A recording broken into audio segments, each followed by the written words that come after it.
Good morning, good afternoon, good evening, wherever you are. Welcome to another intensivecarehotline.com and intensivecareathome.com live stream. Today we will be covering tracheostomy versus breathing tube, complete family decision guide. We'll be going for about an hour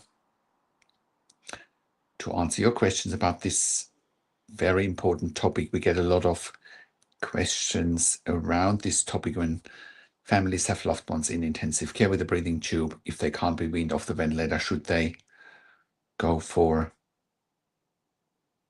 a tracheostomy or not? So, have your questions ready, or if you are watching this on replay, type them into the chat pad so I can, follow up with another video. Go to intensivecarehotline.com for ICU support if you have a loved one in intensive care, and go to intensivecareathome.com if you're in a situation where your loved one is stuck in ICU and needs long-term ICU, and look at long-term ventilation with or without a tracheostomy. So today, I believe, will be one of the most important 60 minutes for families facing one of the hardest decisions in ICU: tracheostomies versus keeping a breathing tube. Once again, my name is Patrick Hutzel from intensivecarehotline.com and intensivecareathome.com. And over the next hour or so, I'm going to share with you what doctors often don't have time to explain: the real difference between a tracheostomy and an endotracheal breathing tube, when each option makes sense, and most importantly, the life-changing options for coming home with a tracheostomy that most families never hear about, if tracheostomy is the only sensible option. Now, before I dive into today's topic, what makes me qualified to talk about tracheostomy versus breathing tube, or breathing tube versus tracheostomy in ICU? My name is Patrick Hutzel. I am a critical care nurse by background, having worked in critical care nursing for over 25 years in 3 different countries. I've worked as a nurse manager for over 5 years in intensive care. I've been consulting and advocating for families in intensive care all around the world with my team here at intensivecarehotline.com. And I'm also the founder and managing director of intensivecareathome.com. With Intensive Care at Home, we're providing home care services for long-term ventilated adults and children with tracheostomies, home care for long-term ventilated adults and children on BiPAP, CPAP without tracheostomy, tracheostomy care at home without ventilation, cough assist management, ventilation weaning management at home, home TPN, home IV potassium, home IV magnesium, home IV fluid, home IV antibiotic infusions, central line, peak line, Hickman line port management at home, PEG, patch tube management at home, nasogastric tube, nasojejunostomy tube management at home, SPC and IDC management at home, as well as palliative care at home. We're operating all around Australia with Intensive Care at Home, and we're the only intensive care at home nursing service in 2026 that has actually achieved third-party accreditation for home ventilation and intensive care at home. No other service provider has achieved this high level of accreditation ever in Australia. We are employing hundreds of years of critical care nursing experience combined, and we're operating all around the country. We're also providing level 2 and level 3 NDIS support coordination, as well as TAC and WorkSafe case management. So here's what we're covering in the next 60 minutes. Let's look at the hospital decision, ICU decision. What's the real difference between tracheostomy and a breathing tube? Why doctors recommend tracheostomy after 10 to 14 days? The risks nobody talks about with long-term breathing tubes, recovery timelines, and what to expect. Questions you must ask your ICU team. And that's what we cover in the roughly first 30 minutes of this presentation. And the second 30 minutes, we look at the home care revolution with intensive care at home, in case your loved one ends up with a tracheostomy long-term, or ends up with ventilation and tracheostomy long-term, ends up on a ventilator with BiPAP or CPAP, and how to then leave intensive care safely and use intensive care at home as a safe option to keep your loved one out of ICU predictably and permanently. because home ventilation with intensive care at home changes everything for tracheostomy patients. Evidence-based guidelines for safe home mechanical ventilation with intensive care at home. Also, evidence-based and accreditation for intensive care at home. Community access and quality of life at home versus ICU. Real stories of adults and children thriving at home with tracheostomies. How to transition from ICU to home care successfully. And I'll be answering your questions throughout, so keep them coming, type them into the chat pad. Before we dive in, another quick comment about, intensivecarehotline.com. We help families navigate the ICU when their loved ones are critically ill. We provide expert guidance, second opinions, and advocacy when you need it the most. And with intensive care at home, once again, we provide evidence-based and accredited 24/7 intensive care level nursing care at home for adults and children with complex needs, mainly on ventilation with or without tracheostomies. And we have helped thousands of families with our consulting and advocacy, and we have helped hundreds of families to bring their loved ones home from ICU when hospitals said it wasn't possible, and all this sort of nonsense. And if you haven't already, hit the like button, hit the subscribe button right now, and turn on notifications so you don't miss out on any, what I believe are life-saving updates here. I go live regularly with ICU education that has saved and continues to save lives. So let's get into it. So what is a breathing tube versus a tracheostomy? First, let's get crystal clear on what we're actually talking about, because the terminology confuses a lot of families. An endotracheal tube or an ET tube is a standard breathing tube, goes in through the mouth or the nose. 95% of the time it goes through the mouth. In some patients it goes through the nose, mainly pediatrics goes through the nose. It passes through your vocal cords into your windpipe. It connects to a ventilator for breathing support. It's meant to be short term, we're talking days to maybe a couple of weeks maximum. Requires heavy sedation and opiates because it's extremely uncomfortable. You cannot talk, eat, or drink with an endotracheal tube or a breathing tube. Must be secured with tape to your face. It's often tied around the face. It's just not a very nice and a very good thing. There are some ET tube holders these days, making it a little bit more comfortable, making it more safe, but it's by no means ideal. Compare that to a tracheostomy, a surgical opening created in the front of the neck. A tube goes directly into your windpipe, bypassing the mouth and vocal cords. Can also connect to a ventilator if needed. Designed for longer term use. We're talking about weeks, months, or even permanently, depending on the situation. Much more comfortable. Most patients need little to no sedation or opiates. Many patients can talk with special speaking valve, but only if they can have time off the ventilator. They're still unable to talk if they're attached to a ventilator. Some patients can eat and drink safely. It is way more secure and lower infection risk than prolonged endotracheal or breathing tube. Drop a comment if this is making sense so far. This is the foundation today we're building on. The other thing that I want to point out before I move along is, no matter where you're at with a breathing tube with your family member in ICU, here's the most important thing. The questions you need to ask all need to be targeted. What is the ICU team doing to try and move your loved one off the ventilator and the breathing tube? Beyond the shadow of a doubt, let me repeat that. Your test questions need to be targeted towards what is the ICU team doing to get your loved one extubated and have the breathing tube removed beyond the shadow of a doubt. If they can't answer those questions, you're probably not dealing with the right ICU team. Or I can phrase this question differently. Is the ICU team doing everything beyond the shadow of a doubt to avoid the tracheostomy? As much as tracheostomies have their time and their place, the first job of the ICU team in ICU when your loved one is coming in, needs a breathing tube, needs sedation, needs an induced coma, is to reverse it all.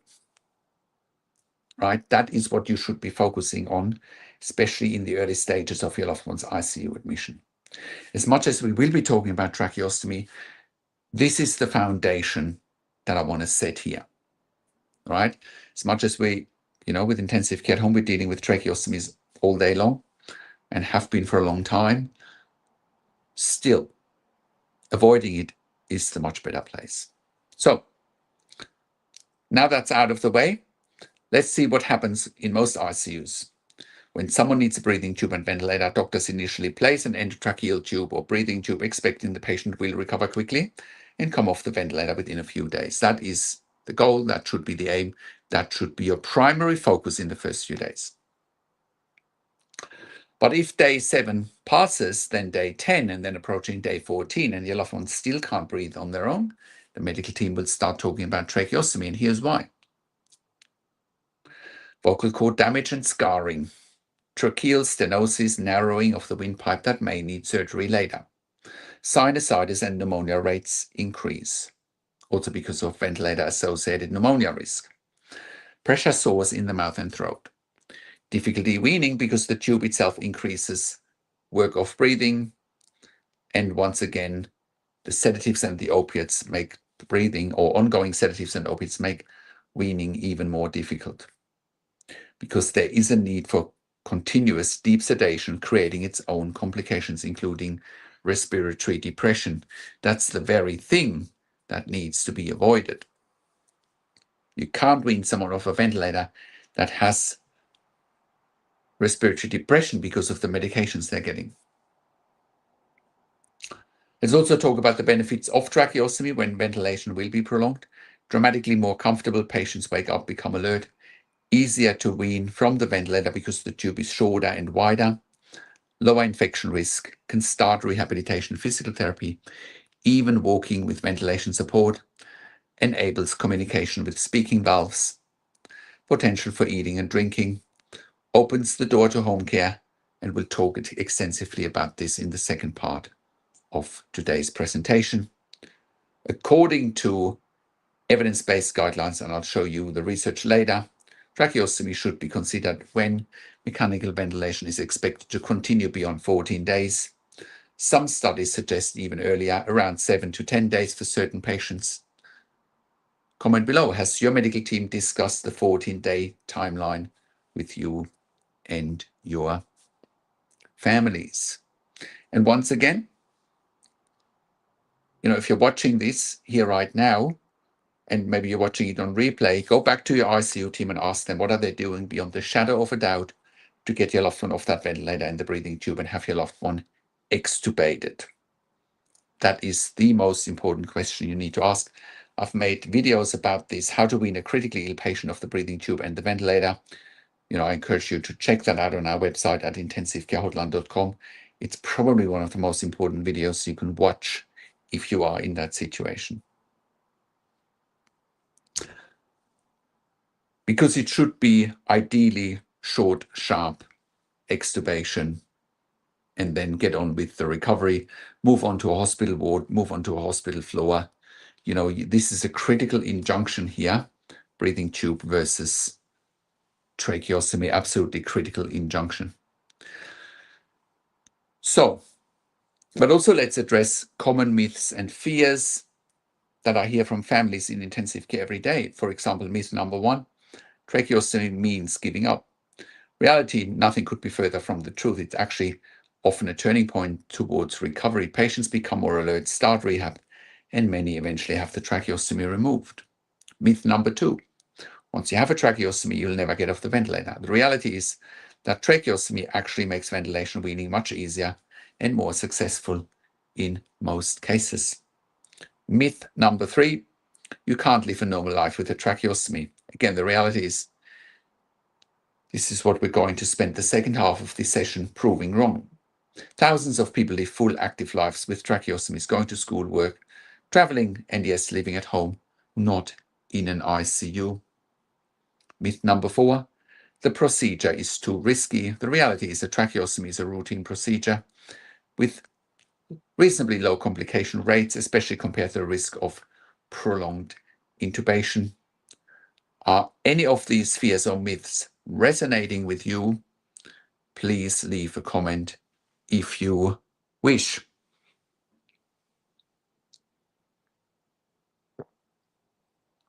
Let's now look at the ICU perspective or the hospital perspective when a tracheostomy is recommended. Let me give you the specific clinical scenarios where tracheostomies might be the right choice. Number one, prolonged ventilator dependence, failed multiple attempts to remove the breathing tube, underlying condition requires weeks of breathing support, neuromuscular diseases like motor neuron disease, Guillain-Barré cerebral palsy, Duchenne, muscular dystrophy, Rett syndrome, the list goes on, COPD, asthma, pulmonary fibrosis, even cardiac diseases. The list is really very long. I've seen, in my time in ICU and also obviously with intensive care at home, I've seen many other conditions as well, acquired brain injury, traumatic brain injury, the list goes on. C1, C2, spinal injuries, C3 spinal injuries, and so forth. Severe lung injury requiring extended recovery time. Next, number 2, airway protection issues. Stroke or brain injury affecting swallowing and airway reflexes, excessive secretions that need regular suctioning, risk of aspiration. Number 3, upper airway obstruction, tumors, swelling or structural problems, facial or neck trauma, anticipated long recovery, multiple organ failure, severe COVID-19 or pneumonia, major surgery complications, burns or trauma. The key question your medical team should be asking: what's the realistic timeline for recovery, and will it exceed 14 days of ventilation? Once again, go to intensivecarehotline.com if you need help getting clear answers from your medical team or want a second opinion on your loved one's situation. Let's now also look at the tracheostomy procedure and what to expect. Families want to know exactly what happens. Let me walk you through it. Before the procedure, it can be done at the bedside in ICU or in the operating room. If it's done at the bedside in ICU, it's called a percutaneous tracheostomy. If it's done in theaters, it's in the operating room, it's called a surgical tracheostomy. Patient receives sedation and pain medication, sometimes paralyzing agents. Takes about 20 to 30 minutes typically. Consent obviously needs to be signed by family, designated decision maker, or sometimes by the patient themselves. During the procedure, a small incision in the front of the neck, opening created in the trachea, also known as the windpipe. Tracheostomy tube is inserted, ET tube, endotracheal tube or breathing tube is removed. The tracheostomy tube is secured with ties or stitches. Immediately after, patient is typically more comfortable, not less.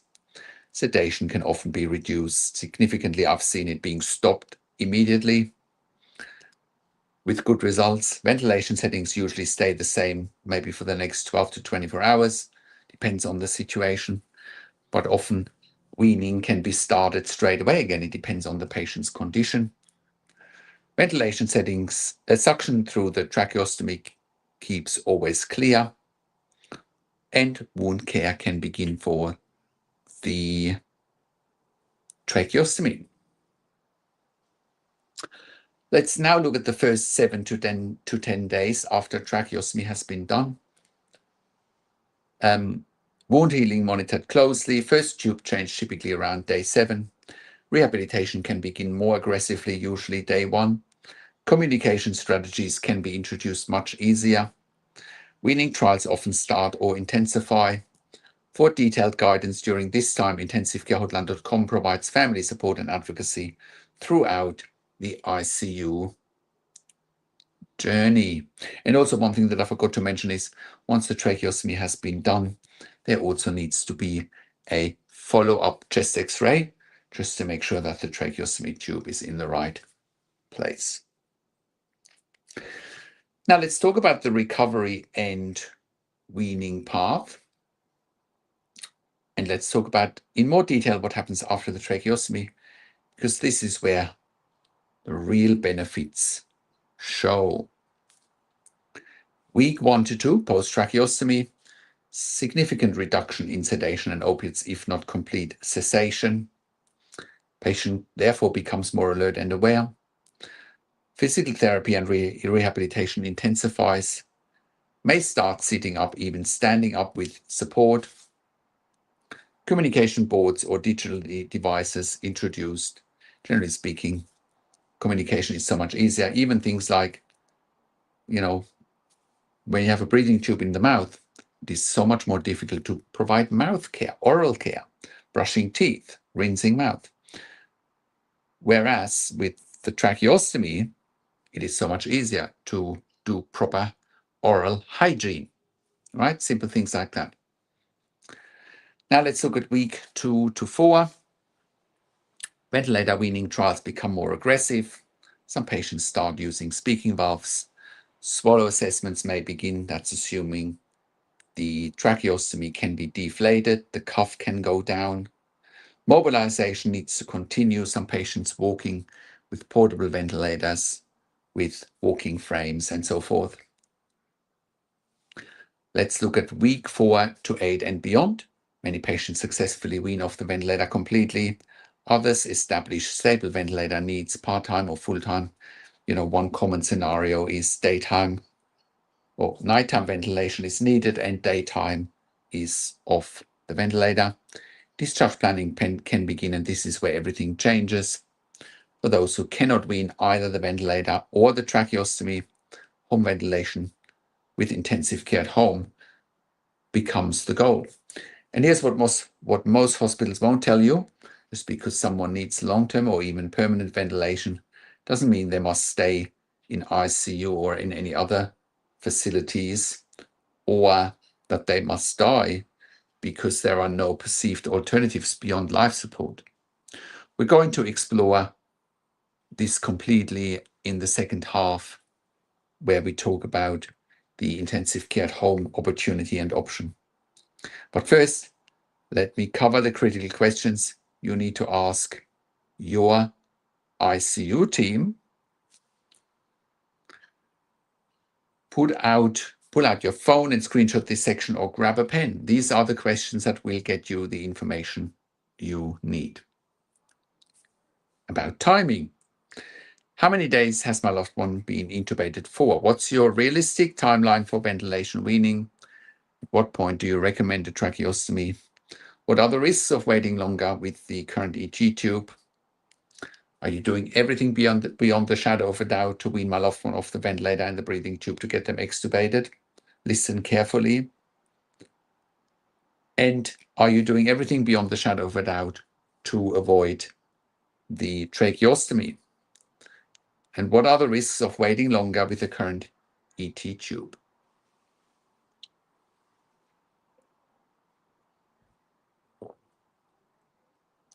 Then you also need to ask questions about the tracheostomy procedure if it's heading that way.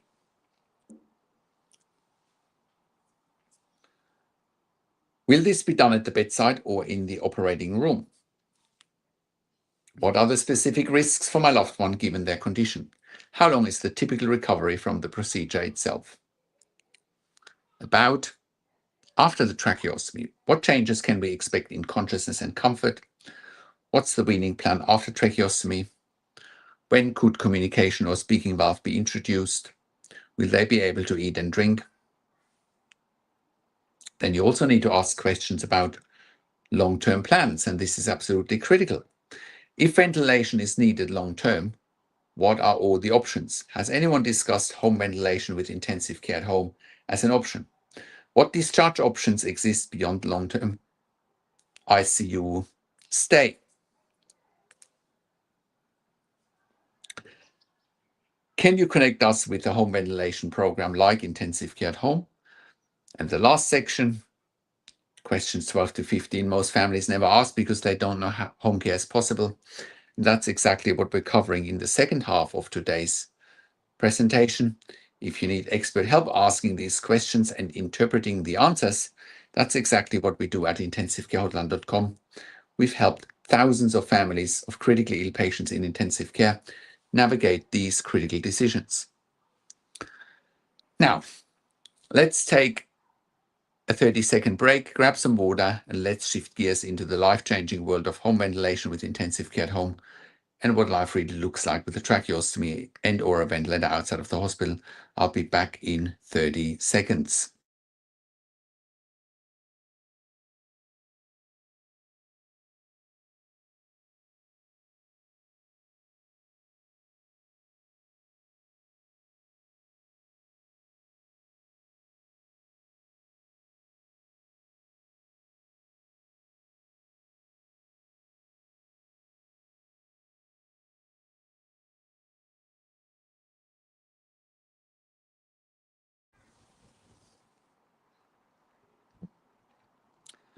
Okay, once again, thank you for watching this presentation. Let's now talk about the second part, which is the transitioning to home care with intensive care at home, the home care revolution. So welcome back to the second part of this presentation. If you just joined us, hit the subscribe button, hit the like button, click the notification bell, and most importantly, share this video far and wide with everyone that needs to hear this message. We're talking about tracheostomy versus breathing tubes, and we've just covered the hospital decision-making process. Now I want to blow your mind with what's possible that most hospital and ICU teams either don't know about or won't tell families. Here's the reality. When someone has a tracheostomy with or without a ventilator, or has a ventilator without a tracheostomy long-term, or has a tracheostomy and a ventilator, the ICU system often presents two options: recover fully and go home without support, stay in ICU long-term, or let your loved one die because it's not in their best interest to live. What a whole lot of nonsense. Or in the US, go to an LTAC or a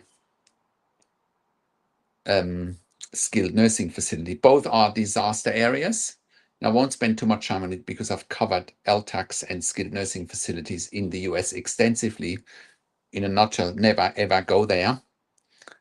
But here's the third option that changes everything: evidence-based intensive care at home with 24-hour intensive care trained nurses. At intensivecareathome.com, we've brought, don't know the numbers, but I'd say probably by now more than 100 adults and children home who were told they could never leave ICU or the hospital.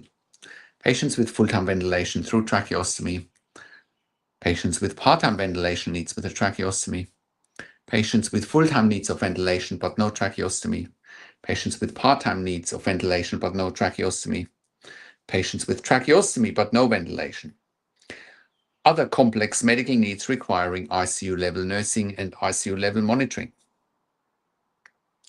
motor neuron disease, spinal cord injuries, brain injuries, chronic lung disease, cerebral palsy, Rett syndrome, muscular dystrophy, spinal muscular atrophy, Duchenne syndrome, and the list goes on.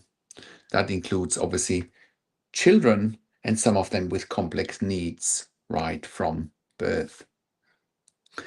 And here is what makes this revolutionary. These patients aren't just surviving at home, being able to leave ICU safely.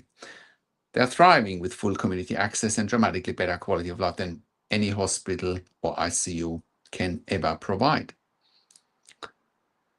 Let me show you the evidence and the reality of what this really looks like. First of all, intensive care at home is not experimental or risky. First of all, we are third-party accredited for intensive care at home nursing. Once again, no other service provider in 2026 in Australia has achieved this level of accreditation or has developed the policies, the procedures, the quality manuals, or has the intellectual property that's needed to provide intensive care at home nursing. Because our systems are backed by robust clinical evidence, clinical guidelines. And if you go to our website at intensivecareathome.com, there is a section called the mechanical home ventilation guidelines, and these are evidence-based, right? And they're not only evidence-based, they're also a result of over 25 years of intensive care at home nursing in Germany. And we've adopted these intensive care at home mechanical home ventilation guidelines in 2012 when we first got started in Australia. And they've been proven to be the gold standard. They've been proven to be very safe, and goes to show that, you know, intensive care nurses 24 hours a day at home are the gold standard for long-term ventilated adults and children with or without a tracheostomy, or for patients with tracheostomy without ventilation. So let's look at what is appropriate patient selection. Ideally, stable ventilator settings, medically optimized condition, family buy-in and support. Number 2, comprehensive discharge planning, equipment selection, home environment assessment, emergency protocols established, looking at what needs to be done to keep the client at home predictably and permanently, qualified intensive care at home nursing team, which is obviously ICU trained nurses 24 hours a day, ideally an ICU consultant that can oversee the care, or a respiratory physician experienced in home ventilation, coordinated emergency response plans, which also includes physiotherapy, OT, speech therapy, dietitian, etc. Ongoing monitoring and support, regular medical follow-up, equipment maintenance, family training and education, quality of life assessments. But the research is crystal clear. Intensive care at home and home mechanical ventilation is not only safe when properly implemented, but it's associated with better quality of life scores, lower infection rates than facilities, improved psychological well-being, better family cohesion, lower long-term costs, increased family and patient satisfaction. And it's evidence-based nursing and medicine, not wishful thinking. At intensivecareathome.com, we follow these evidence-based mechanical home ventilation guidelines rigorously. We ensure our third-party accredited policies and procedures to ensure every patient can be at home safely. Comment below. Did you know that home ventilation and intensive care at home was even possible? Now let's look at quality of life at home, community access and real living. Let me paint you a picture now of what life actually looks like for our clients, adults and children at home with intensive care at home compared to staying in ICU.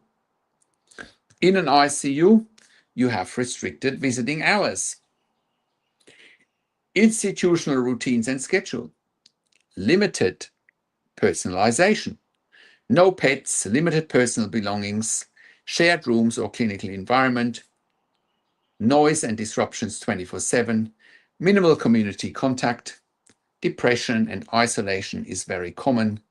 Life revolves around medical care, how the intensive care team sees fit.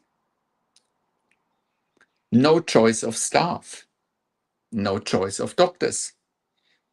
It's often a one-size-fits-all approach. And also in a hospital, you have no community access. You're stuck in an ICU bed, in an ICU cubicle, and you have no access to daylight, to natural daylight, to fresh air. You often don't get a shower, right? Let's look at what that looks like at home with intensive care at home. It's your home, it's your environment. Your family is present whenever you want. Your pets, your belongings, your comfort. Normal day and night routines, a good night's sleep, meals, or you choose when you want them. Windows with natural daylight, privacy and dignity, choice of staff, who you want, who you choose, who should look after you, privacy and dignity, community access. You can have a shower at home or a bath. But here's what really sets us apart. Full community access, our patients with tracheostomies and ventilators go to shopping centers, go to restaurants and cafes, attend family gatherings and celebrations, go to parks, beaches, shopping centers, attend church, temple, or mosque, go to the movies. Children attend school or social programs. Adults can participate in hobbies and interests if their condition allows, visit friends and extended families, have friends and extended family coming to their home. That's why we provide 24/7 intensive care level nursing that travels with the patient. Our nurses are trained for managed portable ventilators in the community, prevent emergencies, but also handle them if they do come up, suction and perform tracheostomy care in any environment, monitor vital signs continuously, coordinate with medical equipment, ensure safety while maximizing experience. This is not about being homebound with medical equipment. This is about living life with the medical support you need. Go and check out intensivecareathome.com to see photos and videos of some of our patients living full lives in their communities. Let's now also look at some case studies. Let's start with the adult side. Adults with tracheostomy and ventilation at home. Here are some real-world examples. Motor neuron disease. We have 3 motor neuron disease clients at the moment. All of them live with full-time ventilation. 2 of them live with full-time ventilation and tracheostomy. And there's another one that lives on part-time ventilation with BiPAP. They were told by the hospital they'd spend their remaining days in an ICU and that they should just stop everything because there won't be any quality of life if they do survive or if they choose to have long-term ventilation and tracheostomy. That's what they were told by the hospital. We brought all of these clients home from ICU with 24/7 intensive care nursing. All of these clients are now living at home. They can be with family, be with their children, with their spouses, right? And the quality of life has been absolutely transformed. A bleak outlook of staying in ICU long term, or the ICU team pushing for end-of-life decisions, saying, oh, it's not in the best interest of your loved one to live. It's in the best interest for them to die. Who are ICU teams to say that? Who are ICU teams to make decisions about life or death? That's up to the patient. That's up to the families. Let's look at some spinal cord injuries, often C1, C2 spinal injuries. Again, we have a number of patients there that have C1 or C2 spinal injuries, and they spend months, if not years, in hospital before finally transitioning home with intensive care at home. Again, they go out, have a social life, have a family life, have even been traveling. We have been on airplanes with those clients, or just going for a weekend away with their family. All of that is possible. And what's interesting also, patients and families have a choice. And ICU teams often paint a negative picture of saying things like, oh, if it was my family member, I wouldn't want them to live. Well, that's fine. It's not your family member, right? And it's up to the patient and the family what they perceive is a good quality of life for their circumstances, right? And everyone's situation is different, right? You can't approach situations like that as a one-size-fits-all approach and say, oh, if your loved one can't come off the ventilator, they will have no quality of life, or they can't live at home, and all this nonsense, right? Again, intensive care at home is evidence-based. It's been around for over 25 years in mainly Germany and in Australia, right? And it's evidence-based, it's safe. Hundreds and hundreds of case studies. Your loved one can be a case study too. And I mean that a positive case study. Let's also look at some chronic respiratory failure clients. For example, we had a client that had lung cancer. progressive lung cancer, was stuck in an ICU on BiPAP, and we took him home for palliative care. He spent about 3 months at home before he passed away peacefully in his own home, surrounded by his family. He said he never ever wanted to go back to ICU ever again, and again, that was a much better death than dying in hospital. And all of these examples are not exceptions. This is what proper home intensive care at home makes possible. The key is having 24/7 ICU trained nurses who know how to manage complex ventilation, tracheostomy, who know how to prevent emergency situations and enable community participation safely. That is the intensive care at home difference. And once again, most of those patients and families would have been told in ICU, your loved one won't have any quality of life at home, and that it's quote unquote in their best interest to die. And again, you have to ask the question, where's the rush? Where's the urgency to kill someone? Have to think about that. Let's now talk about children with tracheostomy and ventilation at home, because this is where home care becomes absolutely critical for development of those children and quality of life. Children with tracheostomies and ventilators can and should be at home whenever possible. And here's why. And they should be at home whenever possible with 24-hour intensive care nurses. Anything less than that would be a death sentence. And here is why. Developmental needs. Children need normal family bonding, exposure to language, play, social interaction, age-appropriate stimulation, emotional security of parents and siblings, normal sleep-wake cycles. Again, here are some case and success stories. Infants with complex needs, born prematurely, requiring tracheostomy and ventilation pretty much from birth, 6 months in NICU, 6 months in PICU, brought them home sort of after about a 12 months time, or after 12 months in ICU, got ventilated initially with a tracheostomy, and then we gradually weaned those toddlers off the ventilator, and eventually they got decannulated, right? So now they're living a normal life without a ventilator and a tracheostomy, and that is just such amazing success stories. We also have other children with spinal muscular atrophy, for example, 9-year-old girls. Spinal muscular atrophy, BiPAP dependency mainly overnight, cough assist during the day, PEG tube. They attend full daycare or school, with their peers. We take them to school, right? And their lives are normalized as much as possible. So it's all possible.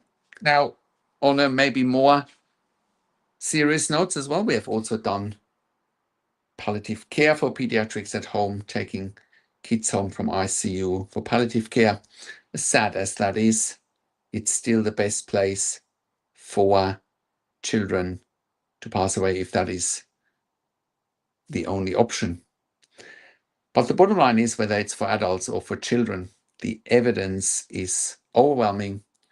Adults and children do better at home in every measurable way, developmentally, psychologically, medically, and socially. At intensivecareathome.com, we specialize in pediatric home ventilation with nurses trained in both ICU care and child development. We don't just keep children safe, we help them thrive. Comment: did you know children could attend school with full-time ventilation and tracheostomy? Let's now look at making the transition, the discharge process from ICU to home. So you're thinking, this sounds amazing, but how do we actually get there? Let me walk you through the transition process. Obviously, there needs to be an early discussion while still in ICU. Contact us at Intensive Care at Home as soon as the tracheostomy is being discussed. We can assess eligibility even while patient is in ICU. Begin discharge planning early. Don't wait for hospital to suggest it. Also utilize intensivecarehotline.com for ICU advocacy during this phase. Patient needs stable ventilator settings, medically optimized for transition. Tracheostomy wound should be healed, which usually happens after 7 to 10 days post-tracheostomy procedure. Care routines need to be established. Step 3, home assessment. Our team evaluates your home environment, electrical requirements for equipment, space for nursing staff, emergency access, any modifications needed, which are often minimal. Next, or step number 4, equipment setup. Hospital-grade ventilator for home use. Backup ventilator required for safety. 2 suction machines, oxygen supply, which can either be via cylinders or an oxygen concentrator, or ideally can be both. Monitoring equipment, emergency supplies, but also other stock such as suction catheters, spare tracheostomy tubes, PEG tubes, IDC or SPC if that's what's needed. Our nursing team obviously is trained on specific patient needs. We can also start with some training shifts in hospitals. Not that we need the technical skills, but we need to learn about your loved one, or we need to learn about you if you're watching this as a patient, right? We need to know about your preferences, about your routines, and how care should be performed. Every patient is different and care needs to be individualized. We strongly believe in that. Obviously, we have emergency protocols that we follow, but before we even do that, our staff are trained to prevent emergencies in the first place. Then we implement a 24-hour nursing schedule or nursing roster to go home. Obviously, there's a coordinated discharge day, ambulance or medical transport with our nurse. Full nursing team is ready at home. Physician follow-up is scheduled. Equipment, is all organized. Ongoing is obviously 24-hour ICU nursing care in your home, regular physician visits, or telehealth, physiotherapy, equipment maintenance, community access, facilitation, quality of life optimization. This typically takes 2 to 4 weeks to coordinate from the decision point to actual discharge. We handle the complexity. You focus on your family and your family only. Go to intensivecareathome.com to start the conversation today. Now, also know you're wondering about cost. Let's be transparent about the financial reality.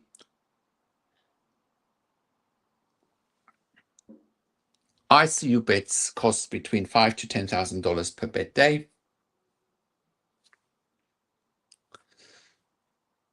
And an intensive care at home stay, 24-hour care, is about 50% of that. So the economic argument is there, right? So the cost varies slightly on locations. What I mean by that is an ICU that's located in a rural area, for example, is more expensive than an ICU that's in a metropolitan area. It's simply more expensive to get staff to a rural ICU. And it's the same if a client is in a metropolitan area. That's much more cost effective to set up than if a client is in a rural area. But at the end of the day, it's still around 50% of the cost of the ICU bed. Obviously, there's equipment and supplies, doctor oversight. We have our own ICU doctor. But at the bottom line is we're talking about 50% of cost reduction compared to an ICU, and better outcomes and quality of life. Who's paying for it? Depends on your unique circumstances.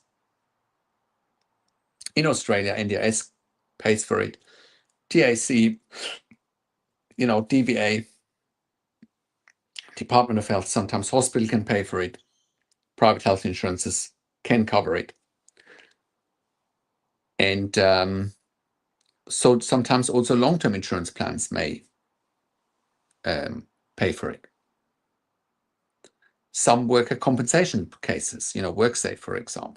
Our process: we verify insurance coverage before commitment, work with case managers and insurers, help families understand benefits and options, creative solutions for complex situations, transparent cost discussions up front. We're also providing level 2 and level 3 NDIS support coordination. If you are eligible for NDIS funding, you should talk to us about level 2 and level 3 NDIS support coordination, so we can help you with getting the funding approved. The bottom line is that the financial argument for intensive care at home is very compelling: better outcomes at lower cost, but the real value is quality of life and cannot be measured in monetary terms. Again, for detailed funding questions specific to your situation, contact us at intensivecareathome.com for the next steps. Now, also a question to ask any home care providers. Not all home care is created equal. If you're considering any home care provider for ventilation, intensive care at home, ask these questions. Are all your nurses ICU trained or just some? Are you actually accredited for intensive care at home? And once again, I argue in 2026, we are the only service in Australia in 2026 that has actually got third-party accreditation for intensive care at home. It's such a unique skill set, such unique intellectual property, that not many, if any, know how to do it properly. Ask any other providers, how do they handle emergencies? Have they had any success in advocating for funding successfully? What's your nurse retention rate? How are your nurses trained on our specific equipment and needs? How many ventilated patients have they served? Are they third-party accredited? Do they have pediatric cases? Can they provide references from similar cases? What's their track record with hospital readmissions, and what's their track record with preventable deaths? Do you support community outings? Will nursing staff travel with patients? What training do nurses receive for community settings? Can you show examples of community participation? Also ask them if they have clinical governance. We have clinical governance here at Intensive Care at Home. We have a whole team of senior nurses overseeing the care. We have our own intensive care specialist on the books. Most other providers do not have any of it. What are their processes if equipment fails? How do you coordinate with doctors, other nurses? How do you coordinate rosters? Do they have a roster team, a designated roster team, which we have at Intensive Care at Home? At intensivecareathome.com, we welcome these questions and can provide detailed answers, references, and track record documentation. We're proud of our outcomes and our patients' quality of life. Don't settle for basic home care where providers are not accredited for intensive care at home. We've done all the hard yards. Do not settle if they don't have any ICU level expertise. Your loved one only deserves the best. So let's look at the key takeaways before we wrap this up, because we've covered so much in the last hour. Let me summarize the key points. On tracheostomy versus breathing tube, ET tubes are for short-term use only, under 14 days ideally. Tracheostomy is recommended when ventilation extends beyond 14 days. Tracheostomy is more comfortable, safer, and enables better recovery. It's not giving up. It's often the turning point towards progress. On ICU care, ask the right questions about timing and options. Understand the weaning process. Know that prolonged ICU or facility stay isn't the only option. On intensive care at home, Intensive Care at Home is the only third-party accredited provider in Australia in 2026 for intensive care at home. We follow the evidence-based home mechanical ventilation guidelines. It's evidence-based and safe. Quality of life at home far exceeds any ICU stay. Community access is possible with proper support. Adults and children can thrive with tracheostomy and ventilation at home. 24/7 intensive care level nursing makes all the difference. The decision about tracheostomy isn't just medical. It's about what kind of life you want for your loved one down the line. And with the right support, that life can be full, rich, and meaningful at home. So once again, if you need ICU level support and advocacy in ICU, go to intensivecarehotline.com, where you get expert guidance when your loved one is critically ill, help understanding medical recommendations, second opinions and treatment plans, support navigating the ICU system, advocacy in family meetings with intensive care teams when you need a voice. For home ventilation, tracheostomy and intensive care at home, visit intensivecareathome.com, explore evidence-based mechanical home ventilation guidelines, see real patient stories and outcomes, request an assessment for home care eligibility, 24-hour intensive care nursing care at home, full community access support. Now, also, if you like the video today, subscribe to my YouTube channel for regular updates for families in intensive care and intensive care at home. Click the like button, click the notification bell, share the video with your friends and families or anyone who needs to hear this message. And I know if you're watching this, you're probably facing one of the most difficult situations in your life, whether you're in ICU or your loved one is in ICU and you're making decisions about tracheostomy or no tracheostomy, or if you have a loved one at home already and you realize what your current setup is not working. You have more options than you've been told. Your loved one can come home if you want to pursue that. Once again, go and visit intensivecarehotline.com for ICU support and go and visit intensivecareathome.com for intensive care at home options.